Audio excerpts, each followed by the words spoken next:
Hello student, आज की इस वीडियो में हम बात करने वाले हैं आपके पेपर चेकिंग को लेकर। देखिए, आप में से काफ़ी स्टूडेंट का सीधे तौर पे ये सवाल रहता है कि इग्नू के एग्ज़ाम में हम लोग जानबूझ के फेल किए गए हैं क्या। आज की इस वीडियो में डिटेल में इसी पर बात करूंगा कि आप अपनी वजह से फेल हुए हैं या फिर इग्नू के एग्ज़ाम में आपको जानबूझ के फेल किया गया है। अगर आपको जानबूझ के फेल किया गया है तो आपको क्या करना होगा, अगर आप अपनी गलती से फेल हुए हैं तो आपको क्या करना होगा।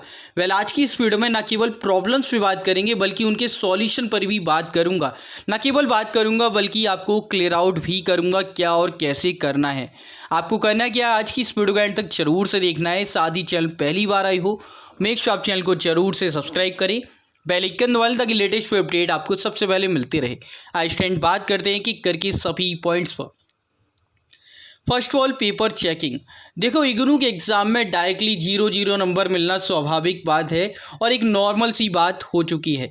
इग्नू के अंदर जैसा आप लिख रहे हो उसकी बेसिस पे बहुत कम नंबर कई बार दिए जाते हैं।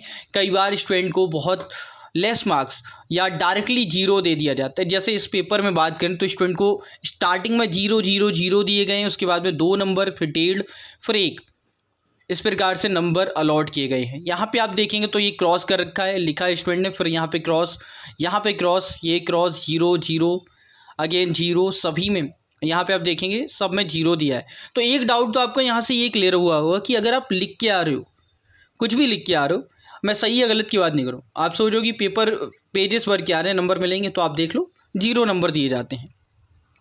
तो ऐसा कुछ नहीं कि आप सीट भर के आ रहे हो आपको नंबर मिलेंगे।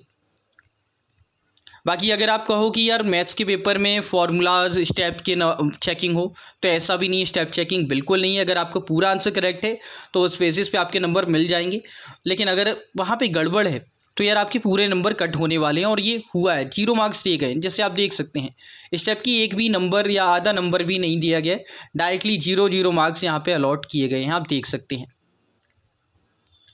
और ये आंसर शीट है, मैं थोड़ा और जूम कर देता हूँ जिससे आपको और विजुअल क्लियर हो, देख लीजिए। ठीक है, डायरेक्टली 0 नंबर यहाँ पे अलॉट कर दिया गया और ये हो गई चेक। ये भी यहाँ पे देखिए बहुत स्टाइलिश तरीके से 0 लिख दिया, यहाँ पे भी देखिए 0 लिखा हुआ है और आंसर आपका 0। ठीक है, ये एक आंसर शीट है। इसके अलावा और भी आंसर शीट दिखा देते हैं आपको। यहाँ पे 10 नंबर दिए गए हैं स्टूडेंट को, ये आंसर शीट देख लीजिए। यहाँ पे आपको चेकिंग का साइन भी नहीं मिलेगा। एक सवाल ये भी रहता है कि सर चेकिंग किस प्रकार से होती है, तो देखो कई बार बाहर डायरेक्टली नंबर ऐसे अलॉट कर दिए जाते हैं, कई बार प्रॉपर अंदर भी चेक किया जाता है। ठीक है, और कई बार वो ऊपर से कर दिया, उनकी मर्जी हुई, जैसे नंबर देने हैं दे दिए। कई बार डायरेक्टली स्टूडेंट को 0 नंबर दे दिए जाते हैं। यहाँ पे देखेंगे तो कहीं भी चेक नहीं किया है। मुझे नहीं लग रहा है कॉपी खोली है या नहीं खोली, ये भी नहीं कह सकते इस केस में, बिकॉज कहीं पे भी एक सिंगल टिक नहीं देखने को मिलेगा। ओके, ऑल राइट, इसमें 38 मार्क्स दिए गए हैं, इसे देख लेते हैं। तो इसमें भी आप देखेंगे तो अंदर कहीं पे भी एक सिंगल टिक नहीं है। हम ये भी नहीं कह सकते इसे जांचा गया है या नहीं, ऊपर से ही देख के नंबर दे देंगे, क्योंकि अगर आप जांचेंगे तो पेन उठाएंगे तो कहीं ना कहीं गलती से भी हल्का टिक हो जाता है। और चेक ऐसे ही की जाती है जहाँ पर टिक करना जरूरी होता है। मार्क्स भी अलॉट करो साथ ही साथ।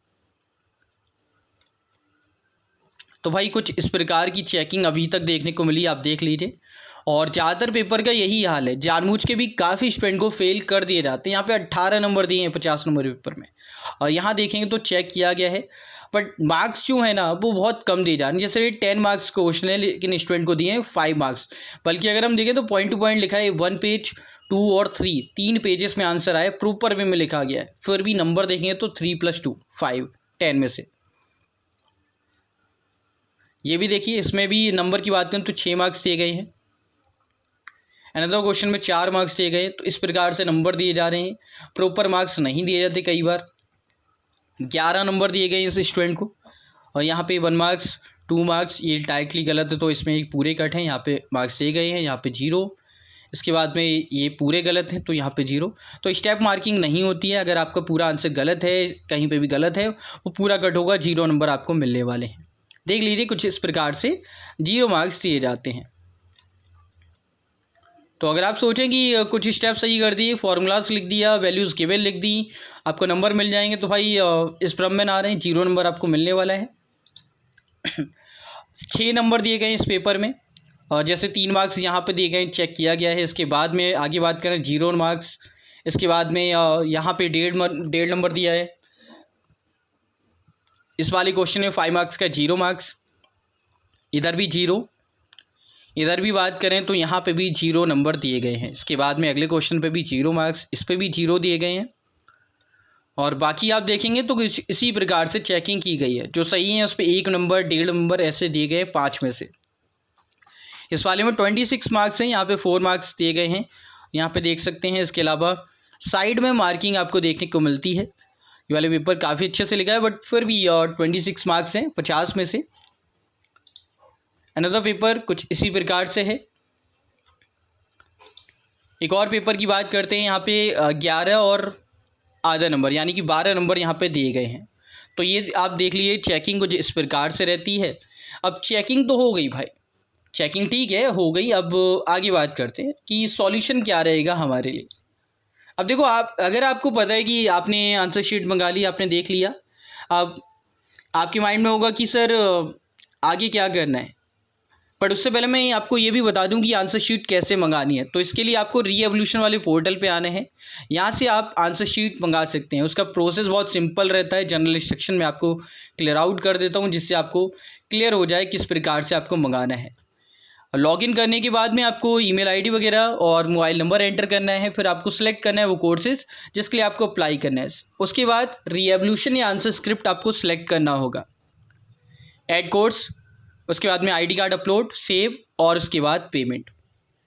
7 डेज़ और कई बार 1 वीक आपका 7 डेज़ हो गया, 1 मंथ भी कई बार लग जाता है। वैसे 7 डेज़ to 14 डेज़ लगने चाहिए जो एज़ यूजुअल टाइम है। उसमें आपकी आंसर स्क्रिप्ट आपके घर आपके ईमेल पे आ जाती है, जिसे आप चेक करा सकते हैं। या फिर आप साथ ही साथ रीएवोल्यूशन भी अप्लाई कर सकते हैं। अगर आपको श्योरिटी है कि भाई हमारे नंबर जानबूझ के काटे गए हैं, जानबूझ के फेल किया गया है, तो आप लोग ज़रूर से रीएवोल्यूशन कराएं। उससे आपको समय बचेगा और आपके मार्क्स अपडेट हो जाएंगे।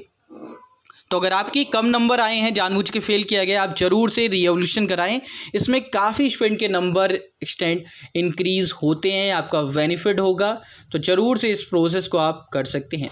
लेकिन अगर मान लीजिए कि आपको श्योरिटी के सर फेल हो रहे हैं, हमारी तैयारी उतनी नहीं थी, तो आपके लिए दूसरा प्रोसेस ये है कि आप लोग नेक्स्ट टर्म एग्ज़ाम जो दिसंबर 2024 टर्म एग्ज़ाम होंगी उसमें अप्लाई करें। उसके लिए आपको सिर्फ एग्ज़ाम फॉर्म फिल करना है, एग्ज़ाम फ़ीस पे करनी है। असाइनमेंट अगर आपने पहले सबमिट कर दिए, पास असाइनमेंट के मार्क्स अपडेट हो जाएंगे। दोबारा सबमिट नहीं करने, ओनली एग्ज़ाम देने होंगे। तो ये चीज़ें हैं जो आपको करनी होगी, ठीक है। इन चीज़ों को फॉलोअप कर लेना। बाकी अगर कोई और क्वेरी है या फिर आपको चेक कराने की आपके नंबर कटे हैं या फिर आप फेल हुए हैं, तो आप लोग ईमेल कर सकते हैं अपनी आंसर स्क्रिप्ट को। मुझे ईमेल आईडी आपको स्क्रीन पर और डिस्क्रिप्शन में मिल जाएगी। बाकी आज की इस वीडियो में नहीं पसंद आई तो लाइक एंड शेयर कर देना। नेक्स्ट वीडियो किस टॉपिक पे चाहिए कमेंट करके ज़रूर से बताना। इस वीडियो में इतना ही, मिलते हैं एक और अपडेट एक और न्यू वीडियो में। तब तक जय हिंद, जय भारत, बाय दोस्तों।